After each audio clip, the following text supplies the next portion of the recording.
رات کا آخری پہر تھا، آسمان پر بادل چھائے ہوئے تھے اور غزنی کے قلعے کے باہر ہزاروں سپاہی خاموش کھڑے تھے۔ گھوڑوں کی سانسیں سرد ہوا میں دھند پیدا کر رہی تھیں، تلواروں پر چلتی مشالوں کی روشنی پڑ رہی تھی، اور ان سب کے درمیان ایک شخص خاموش کھڑا ہندوستان کی سمت دیکھ رہا تھا۔ وہ جانتا تھا کہ اس کا اگلا سفر صرف ایک جنگ نہیں، بلکہ تاریخ کا وہ باب بننے والا ہے جسے آنے والی صدیاں یاد رکھیں گی۔ اس شخص کا نام تھا سلطان محمود غزنوی، ایک ایسا سلطان جس کے نام سے کئی بادشاہوں کے دل کانپ اٹھتے تھے۔ لیکن اس رات اس کی منزل کوئی عام شہر نہیں تھا، سمندر کے کنارے موجود ایک ایسا مندر تھا جس کے بارے میں کہا جاتا ہے کہ وہاں سونے کے ڈھیر ہیں، ہیرے ہیں، خزانے ہیں، اور کوئی طاقت اسے شکست نہیں دے سکتی۔ سومناتھ ایک ایسا نام جو پورے ہندوستان میں دولت اور طاقت کی علامت سمجھا جاتا تھا۔ کہتے ہیں اس مندر کی گھنٹیوں کی آواز میلوں دور تک سنائی دیتی تھی۔ ہزاروں پجاری وہاں عبادت کرتے تھے اور دور دور سے لوگ نذرانے لے کر آتے تھے۔ وقت کے ساتھ ساتھ وہاں اتنی دولت جمع ہو چکی تھی کہ اس کے قصے غزنی تک پہنچنے لگے، اور جب یہ خبریں محمود غزنوی کے دربار میں پہنچیں تو اس کی آنکھوں میں ایک عجیب چمک پیدا ہوئی، کیونکہ محمود صرف ایک بادشاہ نہیں تھا، وہ ایک فاتح تھا۔ وہ ایک ایسا شخص تھا جو ناممکن راستوں پر بھی اپنی فوج لے جاتا تھا۔ بچپن ہی سے اس نے جنگوں کے درمیان زندگی گزاری تھی۔ اس کے والد سبکتگین نے اسے بچپن سے گھوڑے، تلوار اور جنگی حکمت عملی سکھائی تھی۔ دوسرے بچے کھیلتے تھے مگر محمود میدانوں میں سپاہیوں کی مشقیں دیکھا کرتا تھا، اور جب وہ جوان ہوا تو اس کے دل میں صرف ایک خواہش تھی، ایسی سلطنت قائم کرنا جس کا خوف دنیا کے کناروں تک محسوس کیا جائے۔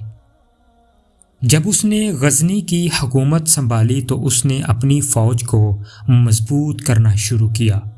بہترین گھوڑے خریدے گئے، تلواریں بنائی گئیں، سپاہیوں کی تربیت کی گئی، اور دیکھتے ہی دیکھتے غزنی ایک طاقتور فوجی سلطنت بن گیا۔ لیکن محمود کی نگاہیں ہمیشہ ہندوستان کی طرف رہتی تھیں، کیونکہ وہاں دولت تھی، عظیم شہر تھے، اور ایسے خزانے تھے جن کا تصور بھی عام انسان نہیں کر سکتا تھا۔ پھر ایک دن اس نے فیصلہ کیا کہ اب وہ سومناتھ کی طرف بڑھے گا۔ یہ سفر آسان نہیں تھا، راستے میں خطرناک صحرا تھے، کئی دن پانی نہیں ملتا تھا، جلتی ہوئی ہوائیں انسان کو اندر سے توڑ دیتی تھیں، مگر محمود نے اپنی فوج کو تیار کیا، اور ایک صبح غزنی کے دروازے کھل گئے۔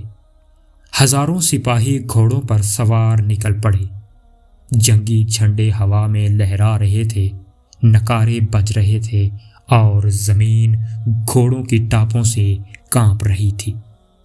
معزز سامعین، سفر شروع ہو چکا تھا، دن گزرتے گئے، سورج کی آگ صحرا کو جلا رہی تھی، کئی سپاہی پیاس سے بے حال ہونے لگے، کچھ بیمار پڑ گئے، لیکن لشکر رکا نہیں۔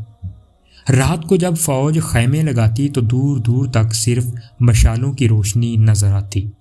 سپاہی آہستہ آواز میں سومناتھ کے قصے کرتے، کوئی کہتا وہاں سونے کے ستون ہیں، کوئی کہتا وہاں اتنے ہیرے ہیں کہ روشنی آنکھوں کو چکا چوندھ کر دیتی ہے، اور خیمے کے درمیان سلطان محمود خاموش بیٹھا اگلی حکمت عملی سوچتا رہتا۔ اسے معلوم تھا کہ اگر یہ مہم کامیاب ہو گئی تو اس کا نام تاریخ میں ہمیشہ کے لیے لکھا جائے گا۔ کئی ہفتوں کے سفر کے بعد آخرکار وہ لمحہ آیا جب سومناتھ کے قریب سمندر کی ہوا محسوس ہونے لگی۔ دور لہروں کی آواز سنائی دے رہی تھی، اور سامنے ایک عظیم مندر کھڑا تھا، اونچا، شاندار اور دولت سے بھرپور، سومناتھ۔ اس کے مینار سورج کی روشنی میں چمک رہے تھے۔ ہزاروں لوگ وہاں موجود تھے۔ کسی کو یقین نہیں تھا کہ اتنا بڑا لشکر واقعی یہاں پہنچ سکتا ہے، مگر اب محمود غزنوی ان کے دروازوں پر کھڑا تھا۔ مندر کے محافظوں نے تیاری شروع کر دی۔ سپاہی جمع ہونے لگے۔ شہر میں خوف پھیل گیا۔ لوگ ایک دوسرے سے پوچھنے لگے کہ کیا واقعی غزنی کا سلطان یہاں پہنچ گیا ہے؟ اور پھر وہ صبح آئی جب جنگ شروع ہوئی۔ تلواریں ٹکرائیں، گھوڑے دوڑے، نیزے فضا میں بلند ہوئے، چیخیں گونجنے لگیں۔ سمندر کے کنارے میدان جنگ خون سے بھرنے لگا۔ محمود کی فوج مسلسل آگے بڑھ رہی تھی۔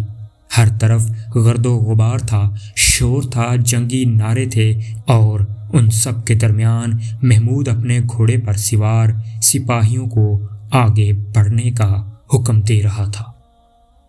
کئی گھنٹوں کی شدید جنگ کے بعد سومناتھ کے محافظ کمزور پڑنے لگے۔ دروازوں پر حملے شروع ہوئے، بڑے بڑے ہتھوڑے چلائے گئے، اور پھر ایک زوردار آواز کے ساتھ دروازہ ٹوٹ گیا۔ سپاہی اندر داخل ہونے لگے۔ ہر طرف بھگدڑ مچ گئی۔ لوگ جان بچانے کے لیے بھاگنے لگے۔ معزز سامعین کہتے ہیں کہ جب محمود مندر کے اندر داخل ہوا تو اس نے وہ خزانے دیکھے جن کے قصے اس نے برسوں سے سنے تھے۔ سونے کے زیورات، قیمتی پتھر، چاندی کے برتن، ہیرے جواہرات اور دولت ہی دولت۔ کئی سپاہی حیرت سے ایک دوسرے کو دیکھنے لگے، کیونکہ انہوں نے اپنی زندگی میں اتنی دولت کبھی نہیں دیکھی تھی۔ تاریخ میں لکھا جاتا ہے کہ سومناتھ اس وقت ہندوستان کے امیر ترین مقامات میں شمار ہوتا تھا، اور اب وہ سب کچھ محمود غزنوی کے قبضے میں آ چکا تھا۔ مگر اصل چیز صرف خزانہ نہیں تھی۔ اصل چیز وہ خوف تھا جو اب پورے ہندوستان میں پھیل چکا تھا۔ لوگوں کو یقین نہیں آ رہا تھا کہ غزنی کا سلطان اتنا طویل اور خطرناک سفر طے کر کے سومناتھ تک پہنچ گیا۔ یہ واقعہ آگ کی طرح پورے خطے میں پھیل گیا۔ محمود غزنوی کا نام مزید طاقتور ہو گیا۔ جب وہ واپس غزنی کی طرف روانہ ہوا تو اس کے ساتھ بے شمار خزانے تھے۔ کہتے ہیں کہ غزنی پہنچنے کے بعد اس دولت سے بڑی عمارتیں تعمیر کی گئیں، مدارس بنائے گئے، مساجد بنائی گئیں، اور غزنی پہلے سے بھی زیادہ طاقتور بن گیا۔ مگر دوسری طرف ہندوستان میں سومناتھ کی تباہی کا ایک ایسا زخم بن گئی جسے لوگ برسوں یاد رکھتے ہیں۔ وقت گزرتا گیا، سلطنتیں بدلتی رہیں، بادشاہ آتے اور جاتے رہے، مگر سومناتھ پر حملے کا قصہ تاریخ کے صفحات میں ہمیشہ زندہ رہا۔ کچھ لوگ محمود غزنوی کو عظیم فاتح کہتے ہیں، کچھ ایسے سخت حملہ آور مانتے ہیں، مگر ایک حقیقت سے کوئی انکار نہیں کر سکتا، اس نے ایک ایسا کارنامہ انجام دیا جس نے پورے خطے کی تاریخ بدل دی۔